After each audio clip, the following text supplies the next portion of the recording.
राधे राधे दोस्तों, मैं आचार्य पंडित Gangadhar Shastri YouTube channel ज्योतिष गंगा में आपका स्वागत करता हूं। दोस्तों, व्रतों का त्योहारों का मौसम आ रहा है। आज हम उसी के विषय में चर्चा करेंगे। जैसे जीवतपुत्री का व्रत है, दुर्गा पूजा है, तो दुर्गा पूजा के लिए तो मैं स्पेशल एक वीडियो बना दूंगा। अभी मैं सिर्फ इसमें जीवतपुत्री का व्रत के विषय में ही बताऊंगा। दोस्तों, जो भी मेरे चैनल पर नए हैं वे इसे सब्सक्राइब अवश्य करें, शेयर करें अपने मित्रों को और बेल आइकॉन को अवश्य टच करें, जिससे मैं जो भी नया वीडियो इसमें डालूंगा उसका नोटिफिकेशन आपको सर्वप्रथम मिल जाए। सभी समस्याओं का समाधान आपको मेरे वीडियो में मिलेगा। गृह संबंधी हो, कष्ट संबंधी हो, रोग संबंधी हो, विवाह आदि संबंधी हो, सभी प्रकार का वीडियो आपको इसमें ज्योतिष शास्त्रीय मिल जाएगा। इसलिए इसे आप अवश्य सब्सक्राइब करें। तो दोस्तों, जीवतपुत्री का व्रत महिलाएं करती हैं और बहुत श्रद्धा भक्ति भाव से करती हैं, क्योंकि यह व्रत पुत्र पौत्र की सुरक्षा के लिए की जाती है। और इस वर्ष यह व्रत, इसमें कुछ संशय है। इस वर्ष क्या अदा कदा होता रहता है। प्रायः 2 दिन की समस्या होती है, लेकिन 2 दिन व्रत किया नहीं जाता है। व्रत 1 दिन ही होता है। व्रत का बहुत सारा निर्णय है। जैसे 28 तारीख को, दिनांक 28/9, इस वर्ष जो व्रत है वह 29/9/2011 को है। दिन बुधवार है। उसी दिन व्रत का उपवास होगा और 30 तारीख, दिनांक 30/9/2011 को इसका पारना होगा। यह व्रत की समाप्ति होगी। तो दोस्तों, इसमें संशय क्या है कि यह जो व्रत है निराहार, निर्जला, जल भी पीकर नहीं किया जाता है। कुछ क्षेत्र में जल पीते हैं लोग, महिलाएं पीती हैं। तो जिनका जिस तरह का जो सनातन है, जो करते आ रहे हैं, उसी तरह करना है। लेकिन जो जल नहीं पीती हैं अष्टमी तिथि पड़ जाने के बाद,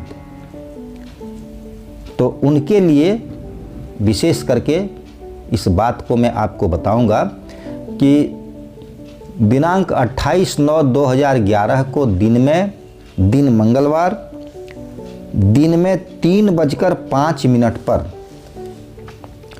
दिन में 3:05 पर अष्टमी तिथि पड़ जाती है 28 तारीख को। लेकिन उस दिन व्रत का निर्देश नहीं किया गया। दिनांक 29/9/2011 को किया गया है व्रत का निर्णय। क्यों किया गया ऐसा, इसके विषय में भी आप जान लें, बराबर काम आएगा और बराबर इस तरह होता रहता है। तो जीवतपुत्रिका व्रत को कहा जाता है कि शाम में जीमूत वाहन की पूजा की जानी चाहिए और अष्टमी तिथि का उपवास किया जाना चाहिए। लेकिन तिथि भान्ते च पारणम, निर्णय है ऋषियों का कि जब तिथि की समाप्ति हो तब पारण किया जाता है। तो तिथि की समाप्ति कब हो इसका भी निर्णय किया गया है, तब पारण होगा। तिथि की समाप्ति कब हो और किस समय पारण किया जाए उसके विषय में भी निर्णय है। तो उसमें क्या है कि तिथि की समाप्ति अगर पूर्वाह्न काल में हो जाए, जिस तिथि का हम व्रत कर रहे हैं उस तिथि की समाप्ति अगर पूर्वाह्न काल में हो जाए दूसरे दिन, तब उसका पारण किया जाता है तिथि समाप्ति के बाद, और वह भी पूर्वाह्न काल में समाप्त हो तब। अब पूर्वाह्न, मध्याह्न और अपराह्न 3 काल होता है। तो पूर्वाह्न 12 घंटे को 3 विभाग करें, 4-4 घंटे का एक विभाग हुआ, एक भाग होता है। तो सूर्योदय से गिनती होती है। हमारा धर्म जो है सो सूर्योदय से सूर्योदय तक चलता है।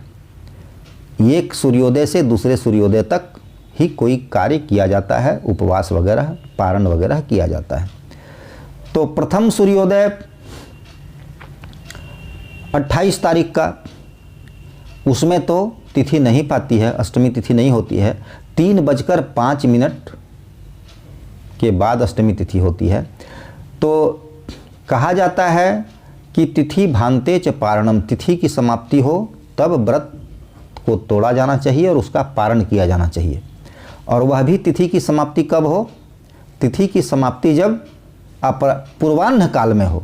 तो पूर्वाह्न काल को मान लीजिए आप, पूर्वाह्न, मध्याह्न और अपराह्न, 3 काल होता है दिन भर में। तो 3 काल 12 घंटे का दिन, 12 घंटे की रात। तो 12 घंटा मानकर चलें, कम और अधिक भी होता है, लेकिन 12 घंटा ही मानकर अगर चलेंगे हम, तो 3 विभाग करना है 12 घंटे का, 4-4 घंटे का एक विभाग हुआ।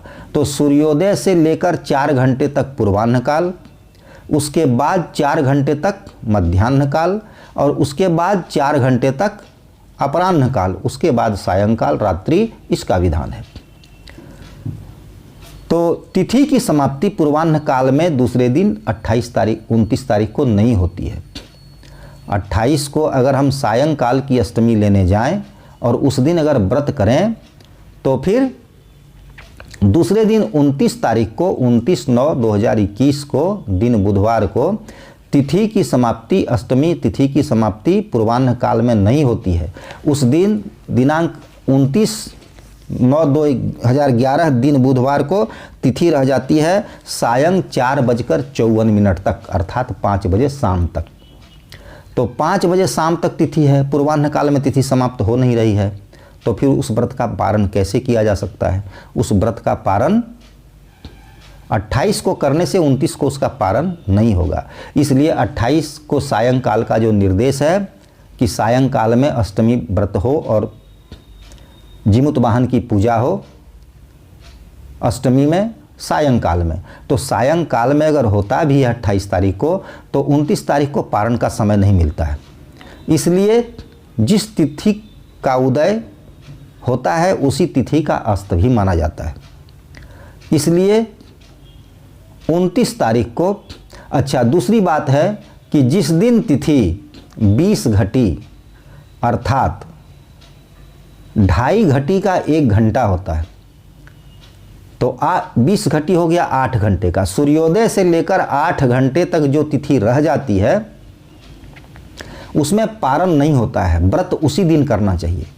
20 घटी जब तिथि पा जाती है तो उसी में व्रत होता है। इसलिए 20 घटी से ज़्यादा पाया है, उसमें करीब 10 घंटा 25-26 घटी 29 तारीख को अष्टमी तिथि रहती है।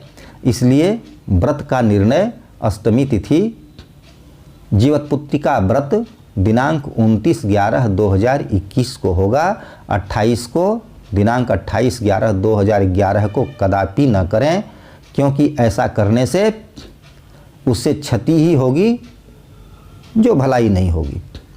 इसलिए दिनांक 29/11/2021 को जीवत्पुत्रिका व्रत का उपवास करें और दिनांक 30/11/2021 को व्रत को तोड़ें, सूर्योदय के बाद उसका पारण करें। अब बात आती है, जैसे जीमूत वाहन की कथा में लिखी हुई है कि अष्टमी तिथि पड़ जाने के बाद जल भी ग्रहण नहीं करना चाहिए व्रती को, तो वो ठीक है। तो अष्टमी तिथि व्रत के दिन को ही लेकर हम चलेंगे। अष्टमी अगर 2 दिन पहले से पड़ जाए तो आदमी 3 दिन भूखा नहीं रह सकता है, 2 दिन भूखा नहीं रह सकता है। इसलिए जिस दिन हम व्रत करेंगे, जैसे 29 तारीख को व्रत हम करेंगे 29/11 को, तो हम 29/11 को ही व्रत मानेंगे और उसी दिन सभी प्रकार का जो वर्जन है, जो वर्जित है, उसको हम 29 तारीख को ही मानेंगे। 28 को मानने की कोई आवश्यकता नहीं है, मेरा यह मत है। क्योंकि 3:05 28 को अगर अष्टमी तिथि पड़ जाती है तो उस समय तक हमारी माता और बहनें सह नहीं पाएंगी। सहकर रहना और फिर 29 को दिन भर रात भर सहना और 30 को पारण करना ऐसा संभव नहीं है, बहुत कष्टप्रद हो जाएगा। तो आत्मा रक्षितो धर्मः, इसलिए आत्मा की रक्षा सर्वप्रथम, उसके बाद धर्म। भगवान भी खुश होते हैं जब आत्मा को प्रसन्न करके धर्म किया जाता है। दुखी रहकर धर्म करने से भगवान भी प्रसन्न नहीं होते हैं, देवता भी प्रसन्न नहीं होते हैं। इसलिए 28 तारीख को आपको किसी भी तरह का कोई नियम नहीं करना है, स्नान वगैरह करके जो खाते पीते हैं वही करना है। जो व्रत के एक दिन पहले नियम करते हैं आप अपना, उसी नियम को करना है। और 29 तारीख को व्रत रखना है। उस दिन रात और दिन आपको उपवास रखना है और फिर 30 तारीख को सूर्योदय के बाद पारण करना है। तो दोस्तों, अगर आपको मेरा वीडियो अच्छा लगा होगा तो इसे शेयर अवश्य करें, सब्सक्राइब करें अपने मित्रों को और बेल आइकॉन को अवश्य टच करें, जिससे मैं जो भी नया वीडियो इसमें डालूंगा उसका नोटिफिकेशन आपको सर्वप्रथम मिल जाए। राधे राधे दोस्तों।